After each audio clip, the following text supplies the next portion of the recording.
Hey guys, today I finished The Castle of Otranto by Horace Walpole, and I just wanted to talk about it a little bit.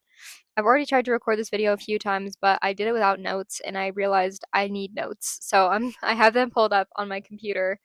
Um, but yeah, I just wanted to talk about this book because it was so interesting. I will say this video eventually will contain spoilers.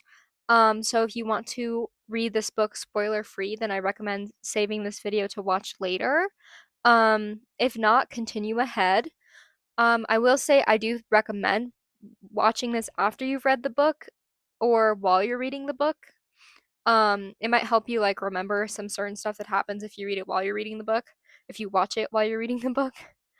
But I went into this book pretty blind, and I think that that is a really good way to enjoy it. But I do think that if you want to have the spoilers, that's totally fine as well.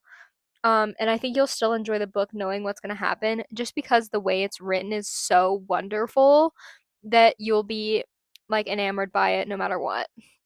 So, yeah, I really enjoyed Horace Walpole's writing style, and just the way he strings together each word is so interesting and intriguing, and it just kept it so fast-paced and so like lively throughout the entire thing. So, I really enjoyed that.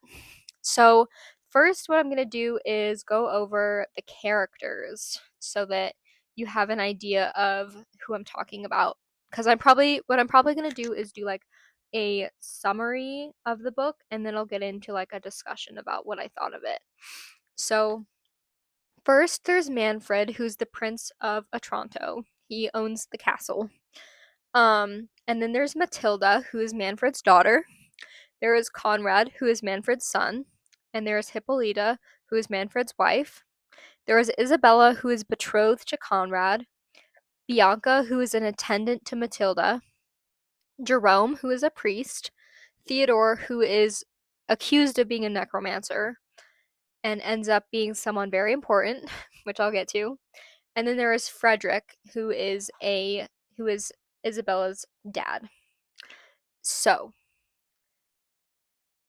then I'll go over the themes because I just think it's interesting if I kind of lay the groundwork for you guys. This is my first time doing a video like this, so I hope it turns out okay.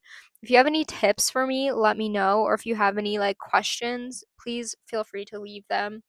Um, so yeah, the themes include fear of ghosts, anger, incest, infidelity, confusion, and threat of marriage, but also how the women view marriage as a blessing. So there's two sides to there's like a threat of marriage and then there's a promise of marriage is kind of how I will word it for now.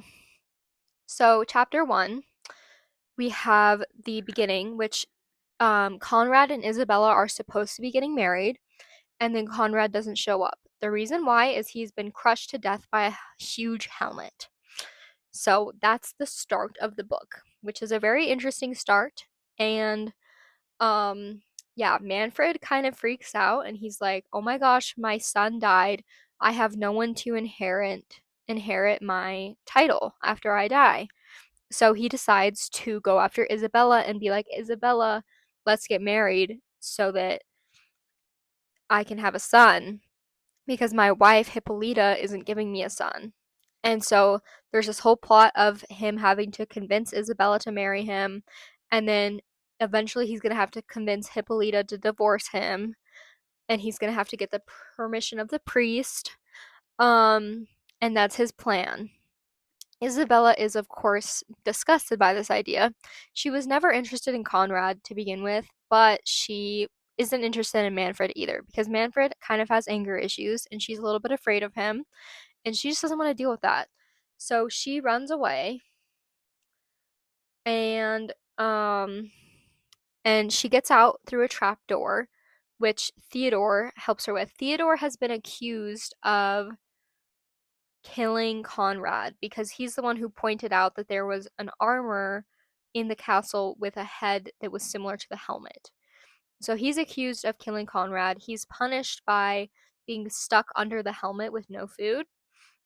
But he's able to escape, and then he helps Isabella escape, and then he gets caught. Um, and then there's this side plot where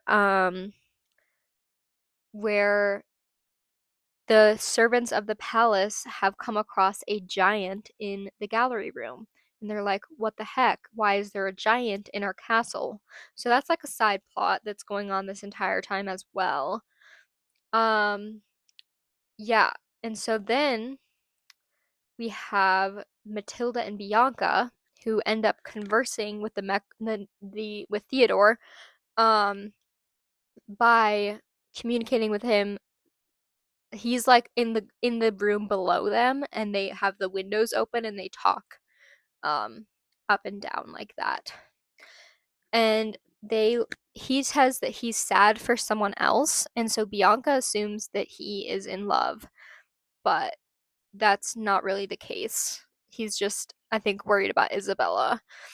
Um so then Jerome comes from the church to announce that Isabella is there, and he knows Manfred's plan and he does not approve of it.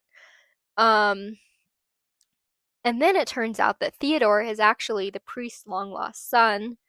Um and he is of noble blood because the priest is actually also a count who lost his title or something like that. Um Also, Matilda has an obsession with um the painting that is of the previous owner of the castle named Alfonso. And Theodore apparently looks exactly like Alfonso, which is really interesting. And we'll find out why later, of course. So the next thing that happens is a man shows up at the gates and he's like, I demand to see Manfred, um, the usurper, and he calls Manfred a usurper. And we find out that this guy name is Frederick. Well, I was a little bit confused about this because I think that he was supposed to be a knight in lieu of Frederick, but then he turns out to actually be Frederick. And I was a little bit confused if he originally was Frederick and named as Frederick, or if he was a knight of Frederick's. But either way, he ends up being Frederick, so I'm just going to refer to him as Frederick. Um, and he goes inside to talk, and he's demanding to see Isabella because he's Isabella's father. Um, and then Isabella goes missing again. She escapes the church and is running off into the caves that are around there. And then Manfred sends all of his men to go after Isabella, forgetting that he was keeping Theodore in a tower.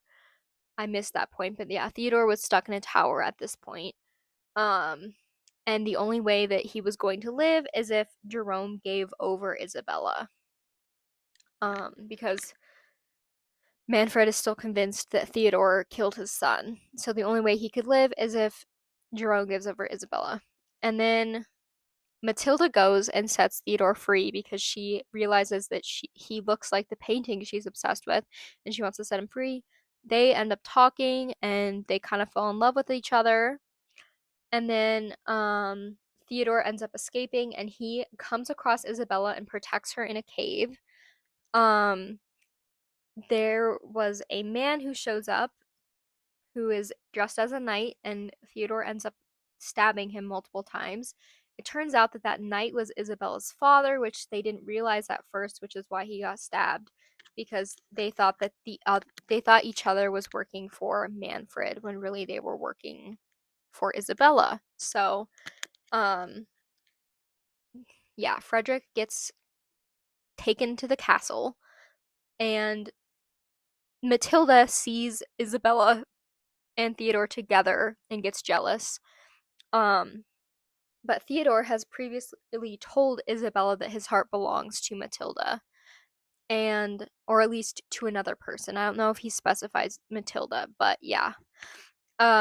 So then, and Isabella does also have feelings for Theodore after he rescues her in the cave. Um, so then Isabella reveals Manfred's plan to marry her to Hippolyta and Matilda, and they get very disturbed and they're like, what the fuck? Why does my father want to marry you? You know? So that sucks. And then Frederick sees Matilda and is like, ooh, she's beautiful.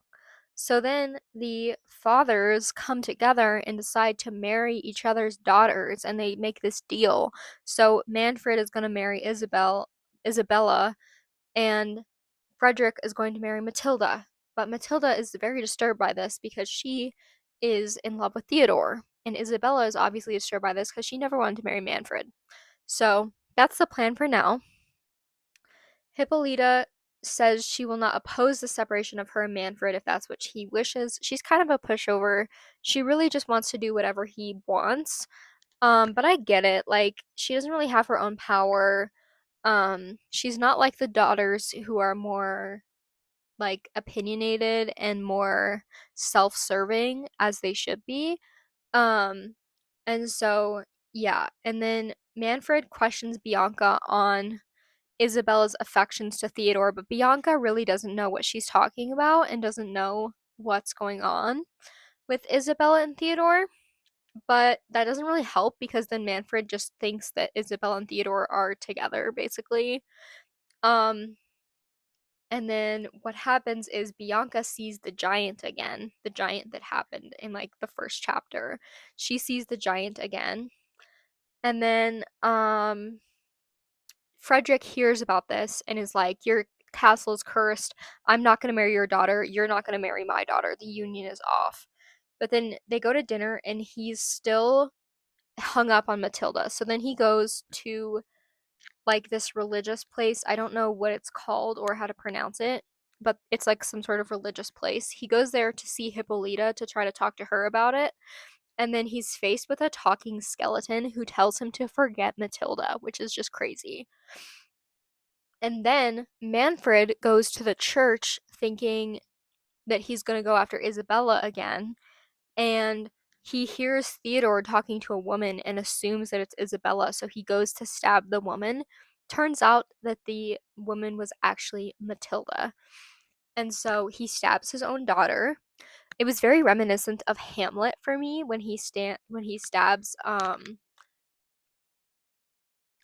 Ophelia's father. I forget his name. Instead of Claudius or Claudius, I think.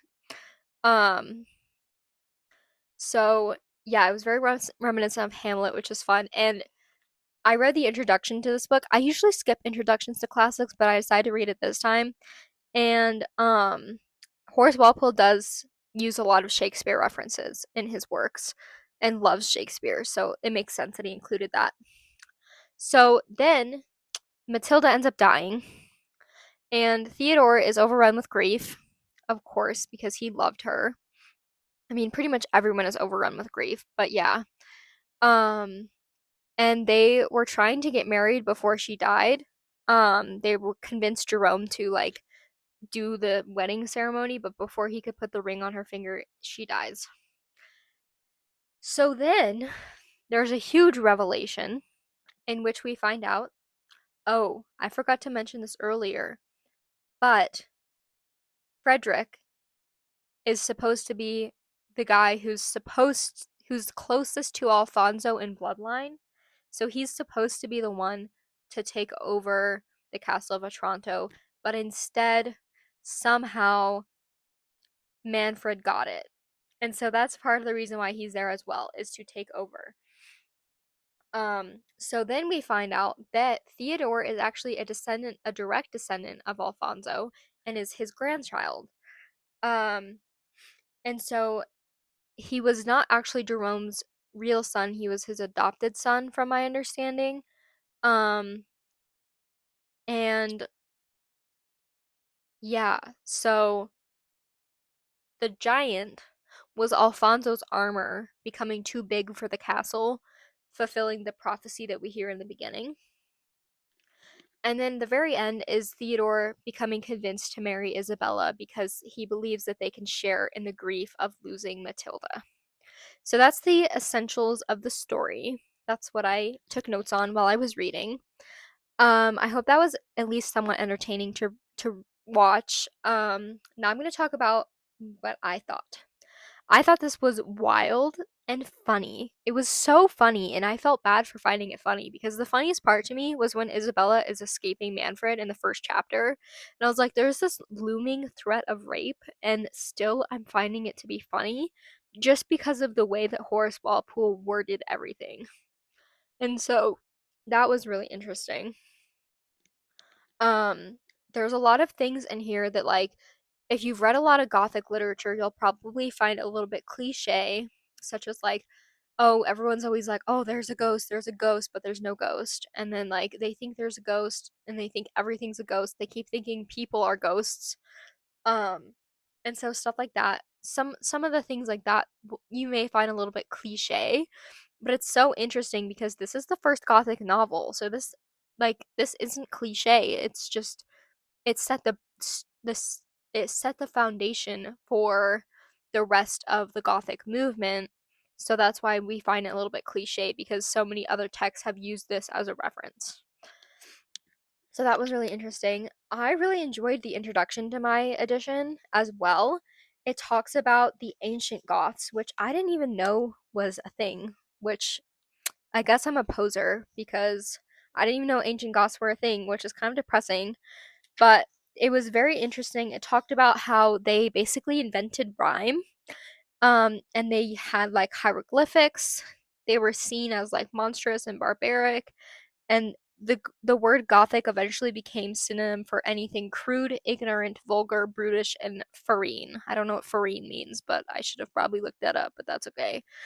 Um, so it talks about the ancient Goths, and it talks about Strawberry Hill, which is the house that Horace Walpole, um, like I don't know if he grew up there or he just lived there or he like built it himself, something like that.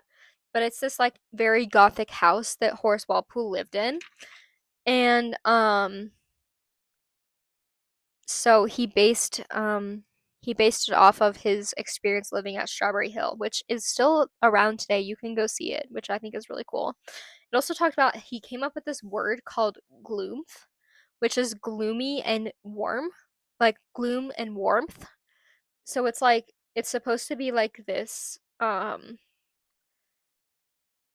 like word to describe I guess I mean I don't know how else to describe it other than gloomy and warmth, you know? And like that's how he described Strawberry Hill. And I think that's really interesting that he kind of came up with his own word. And like I've never seen that word used outside of this before. So it obviously like didn't like become very popular, or at least isn't popular today. It might have become popular for a little bit back in his day. But yeah, it's very interesting. I really loved the introduction and I recommend it. It's written by let me check. It's written by Nick Groom. Groom.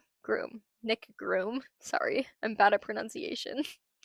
But you can look it up probably and read it. This is the Oxford World Classics edition. So yeah, I enjoy the introduction. I really enjoyed the story. Like, it was just so chaotic and so interesting. In the introduction, one of the first sentences says that a modern reader finds it to be ludicrous and unreadable, and I just couldn't relate to that. I was like, maybe ludicrous it is a little bit, but even then, I don't know if I would use that term to describe this novel. Instead, I would say it's very campy and interesting, um, and just a wild, whimsical time, but I definitely wouldn't call it unreadable. I found it to be a very like engaging and um interesting read. Like there was no time in which I felt like, "Oh, I don't care what's going to happen next," or "Oh, I'm a little bit bored." So, I honestly think that it's a very accessible book. The only thing is um there's no quotation marks and there's no paragraph breaks when a character speaks. So you have to really pay attention to who's talking. And usually you can tell because of context clues, and also it does say in the text when they're talking. You just have to like read those parts a little bit slower. Like for me, I like read pretty fast.